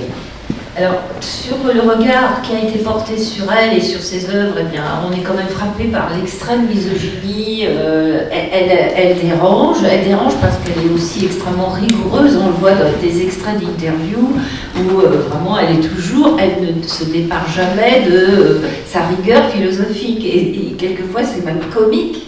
Entre le journaliste, pas forcément qui n'a jamais lu ni Sartre ni Beauvoir, mais qui la ramène toujours à Sartre. Donc premier regard, c'est toujours l'autre de Sartre, c'est toujours la compagne de Sartre. Voilà, c'est pour ça que ce spectacle est aussi réjouissant, comme tu l'as dit, c'est que ça y est, on a passé une étape là. On est redécouverte avec un regard qui se débarrasse du grand homme et qui se débarrasse peut-être aussi de ce qu'elle-même a mis en place parfois comme mythologie. Elle le dit elle-même, d'être la seconde, ça m'arrangeait bien aussi parce que ça lui permettait peut-être de préserver sa singularité. Bon, sans doute il y aurait des choses à dire, mais c'est pas la question. La question, c'est que le regard qui a été porté sur elle était particulièrement biaisé, soit on ne s'intéresse qu'à la compagne de Sartre, soit on ne s'intéresse qu'à sa vie sexuelle. Alors encore aujourd'hui, même dans la dernière biographie assez remarquable, je trouve qu'on passe beaucoup trop de temps à savoir avec qui elle couche et comment elle couche. Enfin, il y a un moment où on s'en fout complètement et on a envie de savoir des choses bien plus pertinentes que nous montre ce spectacle, et tu en parles vraiment très très bien en plus, mais on a du mal à sortir de ces regards justement qui sont en fait souvent assez médiocres par rapport à quelqu'un dont on ne supporte pas la puissance d'intelligence, dont on ne supporte pas l'émancipation sexuelle effectivement, et dont on ne supporte pas qu'elle-même ait déconstruit les regards que les hommes portent sur les femmes, et donc tout ce regard androcentré. Et juste une chose, quand on a fait ce livre-là sur l'histoire des féminismes, où on voulait un peu renouveler le récit, on s'est posé la question de l'intersectionnalité, et en relisant Beauvoir, ça nous a vraiment sauté à la figure que très souvent, en tout cas dans le deuxième sexe, elle fait toujours le juif, le noir, la femme. Et en fait, elle dit très explicitement qu'elle s'inspire, tout à fait, elle revient des États-Unis, elle s'inspire de l'analyse qu'ont faite les penseurs noirs, notamment l'écrivain Richard White ou Du Bois, sur la conscience, en fait, comment on intériorise le regard de l'autre et qu'on se perd. On n'est plus rien, on n'est plus que l'objet du regard de l'autre, et que du coup on ne peut plus s'émanciper parce qu'on est toujours inhibé par le regard de l'autre. Donc et voilà, et ça nous a paru aussi. Et donc pour répondre à la question, je crois qu'elle offre aujourd'hui, même si ses œuvres, c'est pas un bréviaire, et des tas de choses sont complètement dépassées, bien sûr, elle réfléchit avec les outils qu'elle a. Et donc, mais elle ouvre vraiment, d'abord, elle ne théorise pas, elle pense, ou elle théorise et elle pense, donc elle ouvre quelque chose, c'est toujours en dynamique, et ensuite elle ouvre vraiment la perspective sur ce que sont les recherches aujourd'hui sur le genre, c'est-à-dire la déconstruction, le fait de partir de l'expérience, ça a été aussi toute l'histoire du féminisme, donner la parole aux femmes, la voix des femmes, le vécu. Aujourd'hui, on élargit aux gens, aux minorités sexuelles, etc., pour repenser, finalement, refonder d'autres savoirs, d'autres cultures. Et là, elle a un geste inaugural qui est incroyablement moderne, elle est vraiment d'une modernité inouïe, même si ce qu'elle dit, par exemple, sur la lesbienne est très critiqué, même sur... Enfin voilà, il y a des critiques, mais c'est tout à fait évident qu'un texte écrit en 49, ou même ce qu'elle peut, et puis elle a ses propres contradictions quand elle écrit ses mémoires, et ça ne me semble pas du tout négatif de la critiquer. Au contraire, je pense que c'est qu'elle stimule la pensée aujourd'hui et qu'elle a pointé du doigt, y compris, ce sera mon dernier point, je regarde là, sur le fait de se prendre soi, parler de soi pour parler de l'histoire et parler du contexte et d'être toujours conscient à la fois de l'importance du je et du moi pour l'émancipation, mais que cette émancipation n'est toujours que dépendante du contexte. Et c'est exactement ce qui est quand même assez caractéristique de la pensée d'aujourd'hui, pas seulement dans le féminisme, qui est de revenir à soi, à l'ego, y compris à un narcissisme peut-être parfois, des réseaux sociaux ou de la mise en scène de soi, mais la prise de conscience se fait par le je, J-E. Et elle est déjà dans cette dialectique, on va dire. Et finalement, elle répond bien à quelque chose qui peut être très inspirant, en tout cas qu'on lui reconnaisse cette modernité tout à fait extraordinaire. Bien, merci beaucoup. Il nous reste un petit temps pour les questions. Et donc, les questions, c'est vous. Donc, la parole, elle est à vous. Moi, j'en ai plein de questions. Alors, si vous n'en avez pas, je ne vous en pose pas. Mais...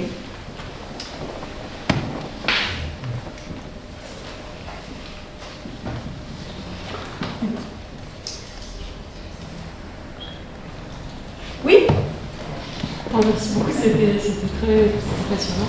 Moi j'avais juste une petite question qu'on voit en fait aussi dans le spectacle par rapport aux critiques aussi, on en parlait juste à l'instant, que continuer en fait de subir Beauvoir à raison parfois, à tort souvent.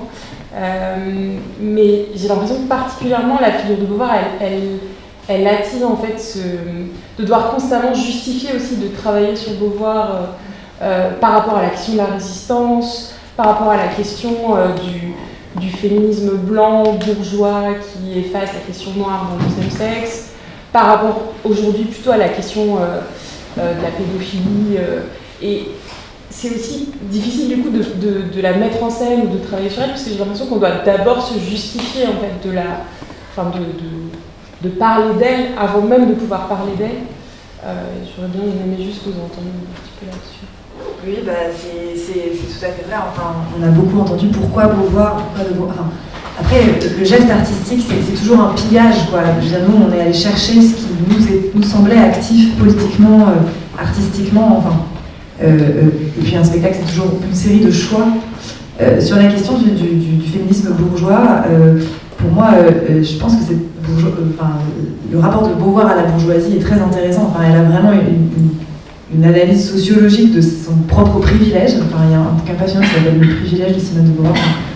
Elle le conscientise. Et de fait, on avait aussi conscience que le public de théâtre est souvent un public bourgeois, en grande majorité.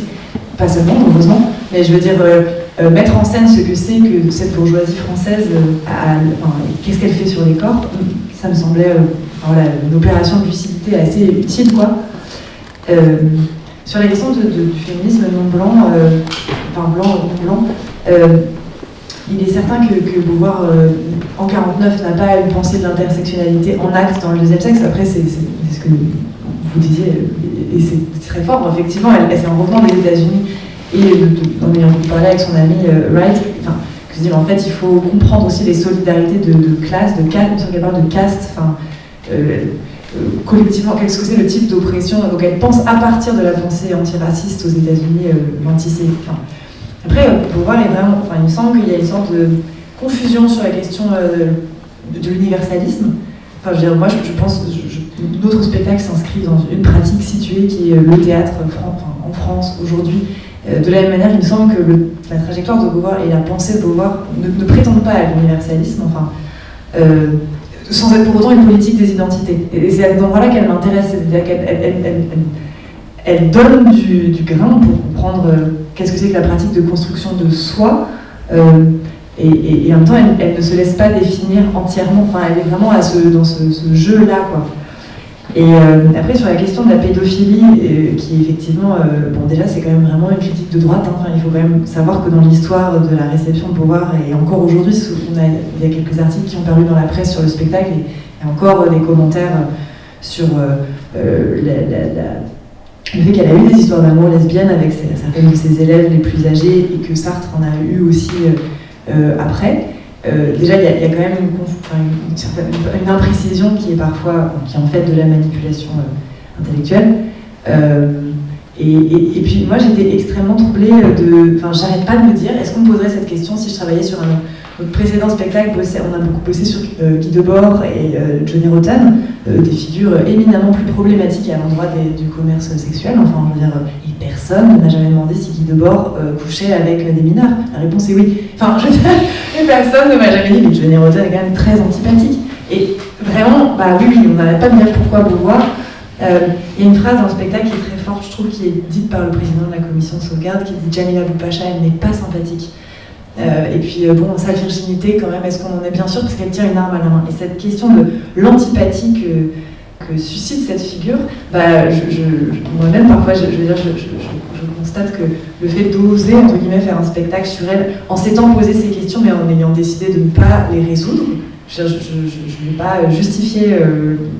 je me sens... Enfin, j'ai décidé que le spectacle n'allait pas se charger de répondre à ce type de haine, parce que c'était pas son endroit de travail, et puis aussi parce qu'on se propose comme un début de piste, quoi. Le but, c'est que les gens aillent lire et se fassent leur idée, quoi, et de proposer une œuvre bien distincte. Mais j'ai conscience que ça me rend aussi pas sympathique. Et c'est une expérience intéressante. Mais je pense, je veux dire, c'est important, en fait, je veux dire, d'affirmer avec force. Et puis c'est vrai aussi que, oui, Beauvoir est critiquée pour... Oui, c'est une autrice bourgeoise, blanche, elle le dit, elle le nomme, et le travail... il se trouve que notre distribution n'est composée que de personnes blanches, sur le plateau, quoi, je veux dire. C'est une réalité qui est liée au fait que je ne voyais pas... Enfin, les acteurs avec qui je travaillais, de fait, sont des personnes blanches, et je ne voulais pas aller voir quelqu'un de non-blanc en disant « Je voudrais que tu joues dans mon spectacle parce que t'es non-blanc », parce que pour moi, sensiblement, c'est plus raciste, et ça m'aurait mis dans un rapport de travail qui me semblait impossible. En revanche, du coup, on s'est demandé, ok, qu'est-ce que c'était d'être une personne blanche face à la guerre d'Algérie, et comment, nous aussi, on peut travailler à cet endroit-là, quoi. Donc, c'est une situation en acte, quoi, mais qui ne prétend pas parler à la place d'eux. Et bien sûr, on n'allait pas représenter Djamila Boupacha, c'était impossible. Enfin, je réponds un peu à la question. Est-ce qu'il y a d'autres questions? Oui.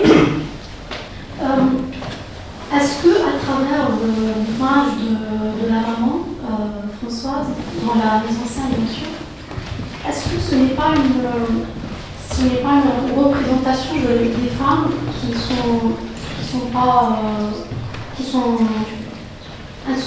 sont silencieuses, mais qui ne veulent quand même pas la maternité? Parce qu'on la voit dépasser, après je me rappelle une phrase, elle est énervée, et après elle répond, elle dit les enfants viennent de la mousse, mais sans douleur. Et moi je l'ai vu comme une représentation de la femme qui n'est pas nécessairement rebelle, mais qui ne veut quand même pas le mariage. Il y a un très beau livre de Beauvoir qui s'appelle Une mort très douce, où elle décrit la mort de sa maman. Et elles avaient des rapports très conflictuels, comme on voit dans le spectacle. C'est sûr que Françoise de Beauvoir, elle incarne une féminité extrêmement conventionnelle parce qu'elle est aussi l'objet de son milieu. C'est une fille de banquier de Verdun, hyper catholique, qui vend des oiseaux. C'était impossible pour elle d'imaginer une autre vie. Elle est complètement en accord avec ce que dit le père d'une femme et ce que son mari l'a fait. Je n'ai pas cherché à ce qu'on puisse... elle est présente et je voulais la traiter avec... pas comme une caricature, lui donner un peu d'âme, un peu de chair. Je ne pense pas qu'elle aurait pu imaginer ne pas vouloir des enfants. En revanche, il y a cette nervosité que j'ai fait beaucoup travailler à l'actrice comme une chose toujours corsetée, toujours empêchée. Elle n'a jamais le temps de parler. Sur scène, tout le temps, quelqu'un lui coupe la parole. Quand elle commence une chose, quelqu'un l'interrompt toujours. Bon, les enfants sortent par l'anus et sans douleur, c'est une phrase qui était vraiment ce qu'elle disait à sa fille. Et c'est la seule discussion qu'elles aient eue sur la sexualité. Et bien oui, tu as raison, on peut y voir peut-être l'impossibilité de se dire que c'est passé par soi. C'est effectivement, il y a une sorte de dépossession du corps de la mère tellement grande dans ce milieu et dans ce système-là que d'une certaine manière, les enfants ne peuvent pas passer par soi. Ils sortent forcément par un endroit détourné. Mais je ne pense pas qu'elle-même elle aurait souhaité que ces deux filles, ce qui n'a pas du tout marché, se marient et aient des enfants. Et il y a un rapport comme ça de honte et d'amour très noué. Mais Beauvoir lui donne quand même une grande place, donc il faut bien en faire quelque chose.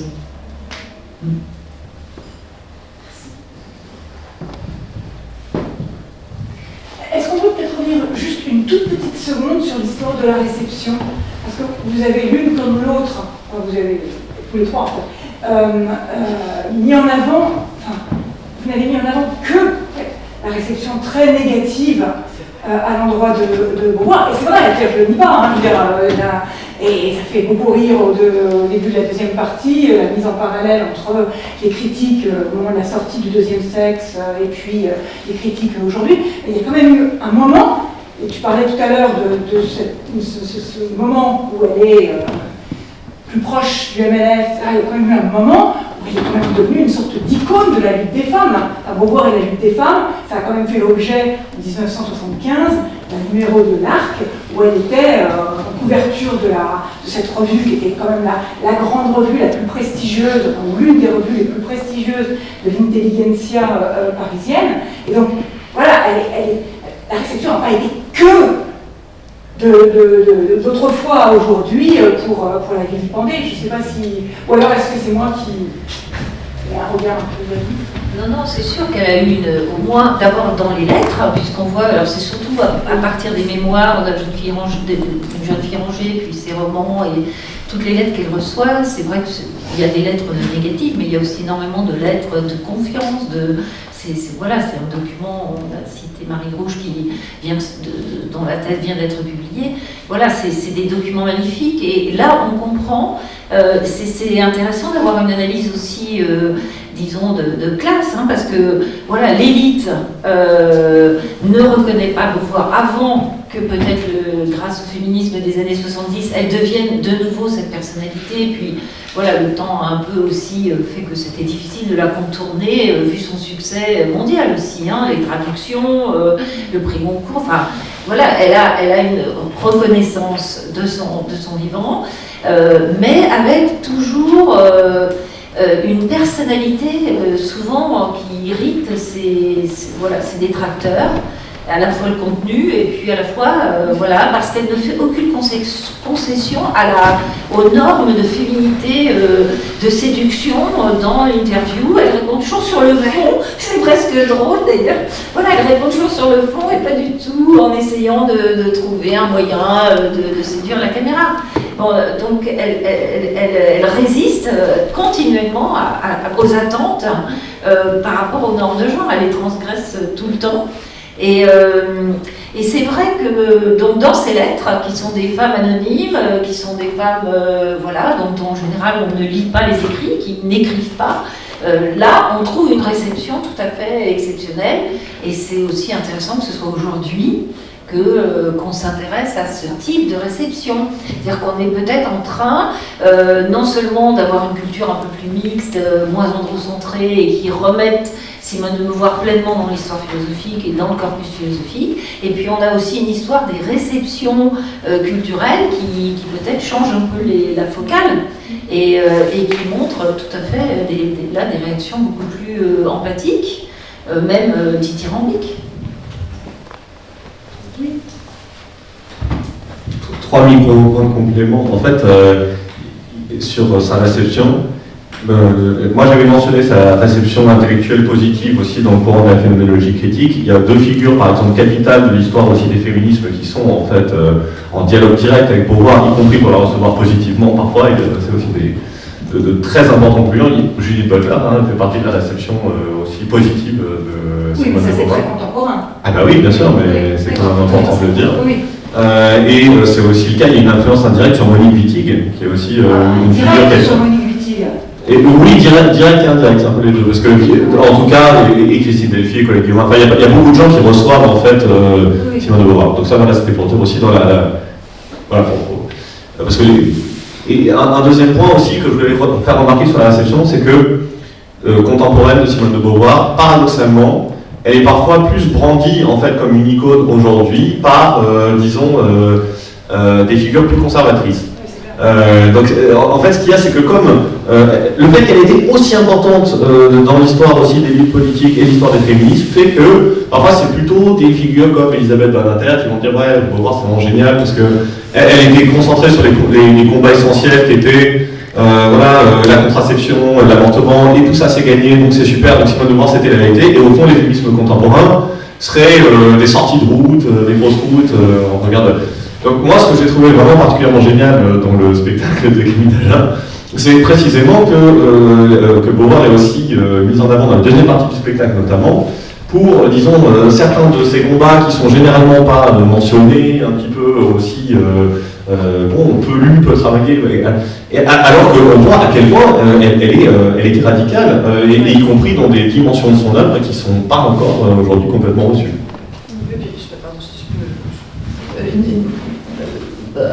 Non mais je suis complètement d'accord. Moi je pense quand même qu'il y a un peu un drame parce que oui, Christine Delphi, Monique Wittig, bien sûr, elle les rencontre dans les années 70, oui, mais c'est leur grand-mère. Et elle le dit d'ailleurs, Christine Delphi, elle dit mais moi quand j'avais 25 ans au réunion du MLF et que je voyais la vieille Simone, enfin elle m'était très sympathique, mais je ne la lisais pas. Et j'étais heureuse qu'elle soit là, mais j'avais besoin de me construire contre, ailleurs, plus loin. Et c'est la Christine Delphi de la maturité quoi, des années 90-2000 qui dit je me rends compte qu'en fait mes idées étaient Beauvoir mais je ne le savais pas. Et oui, c'est quand même une exception. Wittig, elle le sait, parce que quand Wittig écrit On ne naît pas femme en 60, je ne sais plus combien, 15 ou quelque chose comme ça, c'est vraiment dans un dialogue. Alors elle radicalise beaucoup. Oui, c'est un dialogue très critique. C'est fertile, mais je veux dire, Wittig et Antoinette Fouque, par exemple, haïssaient. Antoinette Fouque, c'est pas Wittig. Non, mais c'est quand même radicalement, comment dire. Non mais c'est vrai qu'il y a une sorte de, je sais pas, je trouve que c'est touchant, de malédiction de Beauvoir où elle détesterait savoir par qui elle est reprise aujourd'hui. Moi je pense qu'aujourd'hui, si elle était là, elle serait très radicale, enfin. Mais du coup, ça fait du bien de dire un spectacle où elle n'est pas présentée simplement comme la figure de proue des combats gagnés. La patrimonialisation Et puis aussi, c'est vrai qu'en 49, quand apparaît le deuxième sexe, peu de femmes écrivent sur Colette Audry, un très beau texte de Françoise Daubonne, mais sinon ce ne sont que des hommes. Alors tous ne sont pas aussi critiques. Mounier, mais par exemple la réception même du Parti communiste est très étonnante. Enfin, c'est vrai qu'il faut se rappeler aussi qu'à cette époque-là, le Parti communiste est nataliste, et donc ça n'intéresse pas les ouvrières de Boulogne-Billancourt. Enfin, il y a quand même un truc dur, quoi. Et elle s'affronte à cette négativité avec une vitalité que je trouve inspirante. Eh bien, je crois que là maintenant vous êtes tous en train de vouloir poser des questions. Une toute dernière, vraiment toute dernière. Un parallèle, parce que moi je travaille sur la figure des intellectuels et comment elle renvoie toujours aussi à une sorte de sexualité quand elle montre. Donc on a dit qu'elle était rabatteuse de chaque franche, et sur Martha Harris, on a dit qu'elle avait des réseaux pédophiles aujourd'hui, et puis bon. Emmanuel Macron est homosexuel, il y a Brigitte qui serait trans, et donc il y a cette transphobie qui revient à chaque fois sur les personnalités et qui est envoyée à la sexualité. Voilà, c'est. Peut-être quand même un micro-point là-dessus, c'est que pour trouver que Simone de Beauvoir est géniale, extraordinaire et importante pour le présent, on n'est pas non plus obligé de considérer qu'il n'y a aucun problème je veux dire, dans sa vie. Et c'est pratique, parce que je veux dire, celle qui dénonce ça, à savoir Bianca Lamblin, Nelly Bienenfeld, dans la biographie, il y a vraiment des passages problématiques, et Beauvoir les admet elle-même à certains moments. Donc, ce que je veux dire, c'est que, voilà, on n'est pas obligé d'en faire non plus une sainte pour la considérer comme capitale, notamment sur ce point. L'idée, c'est qu'on peut considérer la pensée, parce que pour beaucoup de gens, on met de côté l'articulé. C'est vrai que ça, c'est ce que vous avez dit, coucher chez une gueuleuse. Voilà. C'est vrai aussi. Il y a l'homme et l'homme, il y a la femme et l'homme. Non, c'est clair. On n'est pas obligé de rentrer. Bien, je crois que nous allons donc, sur ces mots, clore cette session en remerciant à nouveau nos invités très chaleureusement. Merci beaucoup.